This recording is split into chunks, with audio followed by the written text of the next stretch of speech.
السلام علیکم جی۔ اچھا، جیسا کہ اس سال کے آغاز میں نے آپ سے کہا تھا کہ میں نے کچھ کتابیں پڑھنی ہیں اور ان کی سمری آپ کے ساتھ شیئر کروں گا۔ بنیادی طور پہ اصل میں اس کا مقصد کیا ہے؟ مقصد اس کا یہ ہے کہ میں نے محسوس کیا ہے کہ ہمارے ہاں کتابیں پڑھنے کا رواج بہت کم ہے۔ یہ رواج ہے ہی نہیں ہے، نہ ہونے کے برابر ہے۔ ہمارے بچے کتابیں نہیں پڑھتے، ہمارے ینگ لوگ بکس نہیں پڑھتے۔ تو میں نے سوچا اس کا کیا حل نکالا جائے۔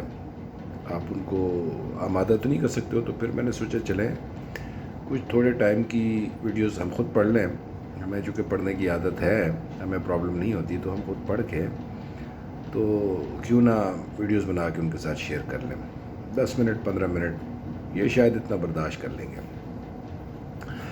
تو اس سلسلے میں جو بکس میں نے پڑھی ہے ابھی تک، جو اس مہینے میں، ان میں یول ہراری کو میں نے پڑھا ہے، اور اس کی جو بک سیپین کو دوبارہ میں نے پڑھا ہے، 21 لیسن از 21st سینچری، یہ میں نے پڑھی ہے۔ پھر انویسٹمنٹ کے حوالے سے رچ ڈیڈ پور ڈیڈ، بہت اچھی کتاب ہے، رابرٹ کیاسکی کی، یہ میں نے پڑھی ہے۔ اور دی پرنس میں نے پڑھی ہے میکیاولی کی دوبارہ، یہ بڑے عرصے پہلے پڑھی تھی، اب دوبارہ اس کو پڑھا ہے۔ یہ پالیٹکس کے حوالے سے، ریئل پالیٹک کے حوالے سے بڑی اہم کتاب ہے۔ آپ کو اس سے حکمرانوں کی ذہنیت، ان کی شیطانیت، ان کی مکاریاں، ان کے فراڈ، ان کے دھوکے سمجھنے میں مدد ملتی ہے، کیونکہ یہ پرنس کو ایڈوائز کرتا ہے کہ اس نے کیا کیا کرنا ہے۔ تو میں نے سب سے پہلے اسی کتاب کو سلیکٹ کیا ہے تاکہ ہمارے جو ینگ ہیں ان کو سمجھ آ سکے کہ پولیٹکس کیا ہوتی ہے۔ تو اس جو میکیاولی ہے، نیکولس میکیاولی، اس کو کائنڈ آف پولیٹیکل سائنس کا بابا آدم بھی سمجھا جاتا ہے، اور اس نے اپنے زمانے کے حساب سے جو ایڈوائسز کی شاید اس وقت تو منطبق ہوتی تھیں، ویلڈ بھی تھیں، اور اس پر عمل درآمد بھی بہت سارے حکمرانوں نے کیا، آج بھی کرتے ہیں۔ لیکن اس پر میں اینڈ پہ اس پہ تھوڑا سا میں نے کریٹیسزم بھی کرنا ہے کہ آج کے حوالے سے اس کی ایڈوائسز پہ جو عمل درآمد کرتے ہیں وہ کیوں ذلیل ہوتے ہیں اور کیوں خوار ہوتے ہیں۔ اب یہ ساری کی ساری جو ہے نا ویلڈ نہیں ہے۔ تو میں جو موٹے موٹے پوائنٹس ہیں وہ آپ کے ساتھ ڈسکس کروں گا اس کے حوالے سے، میکیاولی کے حوالے سے یہ پرنس کو کیا ایڈوائسز کرتا ہے۔ تو پہلے تو یہ اسٹیٹ کو ڈیفائن کرتا ہے، اس کی اتنی ضرورت نہیں ہے کہ کس کس قسم کی ریاستیں ہیں۔ ریپبلک کی بات کرتا ہے، پھر اس کے بعد پرنسپیلٹیز کی بات کرتا ہے، اور اس میں بھی دو قسم کی پرنسپیلٹیز، ایک جو ہے وہ کہتا ہے کہ ایکوائرڈ ہے اور ایک انہیریٹڈ ہے۔ جو بادشاہ سلامت ہوتے تھے ان سے نیچے آتی ہے، اور پھر ان کی اولاد آگے بادشاہ بنتی ہے، تو وہ ان کو بھی ٹچ نہیں کرتا۔ یہ جو نیولی ایکوائرڈ نئی مقبوضات جو ہیں، ان کے لیے اس نے یہ بک کہتا ہے کہ میرا ٹارگٹ یہ ہے، ان کے لیے میں نے لکھی ہوئی ہے۔ تو میں سیدھا اس پہ جاتا ہوں ایریاز پہ کہ وہ جو جہاں پہ وہ ڈسکشن کرتا ہے کہ کیا خطرات ہو سکتے ہیں ریاست کو، کسی بھی پرنس کو اور شہزادے کو یا بادشاہ کو کس قسم کے خطرات ہو سکتے ہیں اور ان سے نپٹا کیسے جا سکتا ہے۔ تو اس میں 5 قسم کے خطرات وہ بیان کرتا ہے۔ پہلا جو ہے وہ فیٹ اور فارچون، اپنی قسمت کی بات کرتا ہے کہ جی قسمت سے کچھ چیزیں ہو سکتی ہیں، پھر اس کی پیشبندی بھی بتاتا ہے، ایسا نہیں ہے۔ پھر دوسری بات موریلٹی کی بات کرتا ہے، موریلٹی کو بھی ایک ہنڈرنس سمجھتا ہے کہ جی جو کنونشنل موریلٹی ہے وہ کس طرح سے بادشاہ کے لیے خطرہ ہو سکتی ہے۔ پھر اس کی نوبلٹی، رائلز، اس کے امراء، ان کی بات کرتا ہے، پھر رعایا کی، اور پھر فورن ایگریشن، مطلب بیرونی طاقتیں جو ہے تو دوسری ریاستیں، ان کی بات کرتا ہے۔ تو کانٹیکسٹ اس کا کچھ اس طرح سے بنتا ہے کہ جس وقت اس نے یہ کتاب لکھی تھی دی پرنس، اس وقت جو اٹلی تھا وہ ایک مستحکم اسٹیٹ ایک نہیں ہوتا تھا۔ یہ فلورنس میں پیدا ہوا، یہ 15ویں صدی میں یہ پیدا ہوا، 1469 کے قریب۔ تو اس وقت افراتفری تھی فلورنس کے علاوہ بھی 5 اسٹیٹس تھیں اٹلی کی، اور وہ اسٹیٹس میلان، وینس، نیپل، اور اس میں تھی جو اب تو ویٹیکن سٹی ہے، جو پوپ ہوتا تھا اس کی جو ریاست ہوتی تھی، اور یہ فلورنس، تو ایک دوسرے کے ساتھ لڑتی بھی رہتی تھی. تو یہ ڈسٹرب تھا، اور یہ بیسیکلی ڈپلومیٹ تھا.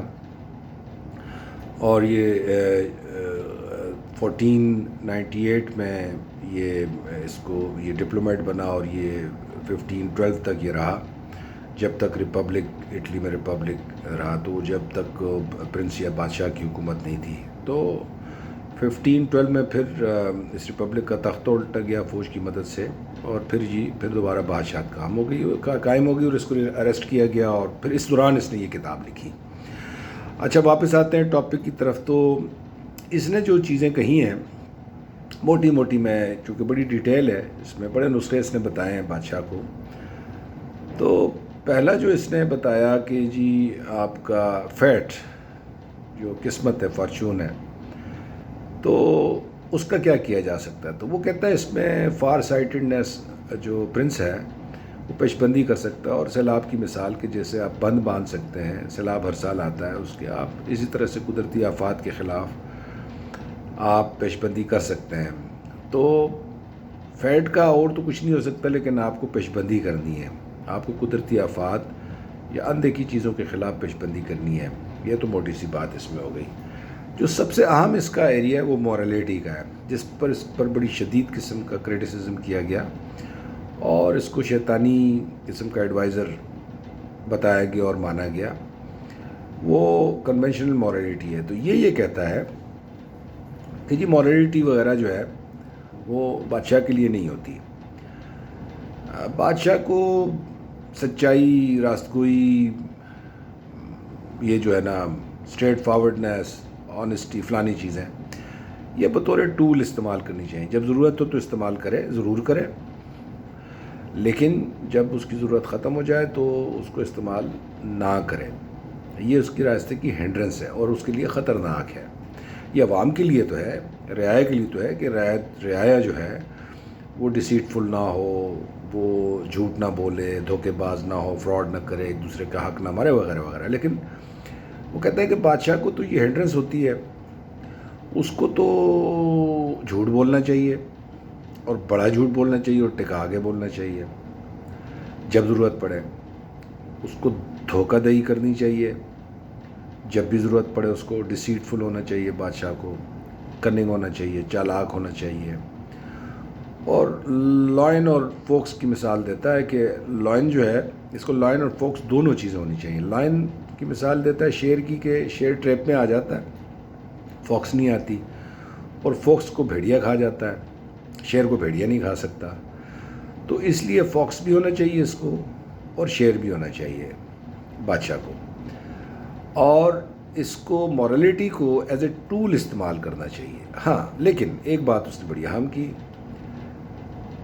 بادشاہ چاہے جتنا ڈسیٹفل ہو، جتنا کنجوس ہو، بہت زیادہ سخاوت بھی بادشاہ کے لیے اچھی نہیں ہے، خزانہ خالی ہو جاتا ہے، لیکن اپیئرنس بادشاہ کی جو ہے وہ ایسی نہیں ہونی چاہیے. بادشاہ کو نظر سخی آنا چاہیے، مشہوری اپنی کرنی چاہیے سخاوت کی، مشہوری اپنی کرنی چاہیے اسٹریٹ فارورڈنیس کی، مشہوری یہ کہ جی بہت راست کو ہے، مشہوری یہ کہ بہت سچا ہے. یہ بادشاہ کو کرنا چاہیے. اور ریلیجن کو بادشاہ کو استعمال کرنا چاہیے، اس پر بلیو نہیں کرنا چاہیے، ایز اے ٹول استعمال کرنا چاہیے. اس کو جو ریاست کے لوگ اس کو ایکسپلائٹ کرنا چاہیے، ریلیجن کو جتنا بھی کر سکے. سوری. تو یہ تو مورالٹی کے متعلق اس کی بڑی اہم بات ہے. اب آ جاتی ہے رعایا. وہ کہتا ہے کہ ایک خطرہ رعایا سے بھی ہے، لیکن رعایا کا وہ کہتا ہے کہ رعایا کو آپ کو رول کرنے کے لیے فیئر یا لو، دو چیزیں ہیں، کہ رعایا جو ہے اس کو خوف سے اس پر حکومت کرنی چاہیے یا محبت سے حکومت کرنی چاہیے. یہاں میکیاویلی جو ہے کہتا ہے دونوں باتیں ٹھیک ہیں، خوف اور لو دونوں ہوں تو بہت اچھی بات ہے، لیکن اگر دونوں میں چوائس کرنی پڑے، دونوں میں سے ایک چیز کا انتخاب کرنا پڑے، تو پھر آپ نے خوف. کا انتخاب کرنا ہے، کیونکہ وہ کہتا ہے کہ محبت تو آپشنل ہے، کی نہ کی عوام کے خفا ہونے میں دیر نہیں لگتی، کبھی بھی عوام آپ سے خفا ہو سکتی ہے، لیکن جو اس کا ہے خوف پرماننٹ چیز ہے، تو بادشاہ کو بذریعہ خوف حکومت کرنی چاہیے۔ ہاں ایک بات کرتا ہے، یہ خوف نفرت میں نہ بدلے، نفرت میں بدلا تو پھر یہ لوگ آپ کا تختہ الٹ دیں گے، یہ آپ کو حکومت سے نکال دیں گے، یہ آپ سے نفرت نہ کریں، خوف کو نفرت کی طرف نہ جانے دیں، اور لوگوں کی پراپرٹی اور ویمن، عورتوں اور پراپرٹی کی حفاظت کریں، اس پر ہاتھ نہ ڈالیں، اس پر اگر آپ ہاتھ ڈالیں گے تو لوگ پھپھر جائیں گے اور پھر آپ کو کوئی نہیں بچا سکتا۔ یہ رائے اس کی عوام کے متعلق تھی۔ پھر نوبلٹی، وہ کہتا ہے سب سے خطرناک یہ لوگ ہیں۔ عوام خطرناک اس لیے نہیں ہے کہ اس کو آپ سے اقتدار میں شراکت نہیں چاہتے، لیکن یہ جو نوبلٹی ہے، یہ عمرہ ہیں، یہ ہر وقت سازش کرتے رہتے ہیں، اور اس میں خوش آمدیوں کے ٹولے ہوتے ہیں، اور خوش آمد سے بچنے کے وہ طریقہ یہ بتاتا ہے کہ آپ کو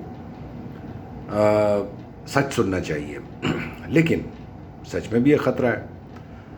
سچ اگر آپ سنیں گے تو سب سچ بولنے لگے تو آپ کی عزت ختم ہو جائے گی، ہر ایک بندہ آپ کو منہ پہ آپ سے اس قسم کی باتیں کرنے لگے گا، تو لہٰذا سچ بھی جو ہے وہ بھی ایٹ ٹائم ڈینجرس ہے۔ تو آپ کیا کریں پھر؟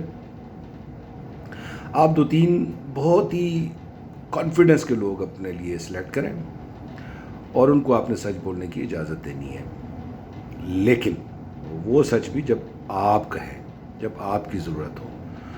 ان کو ہمت نہیں ہونی چاہیے دوڑے آئیں اور آپ سے سچ کہیں، اس سے آپ کی عزت کم ہوگی۔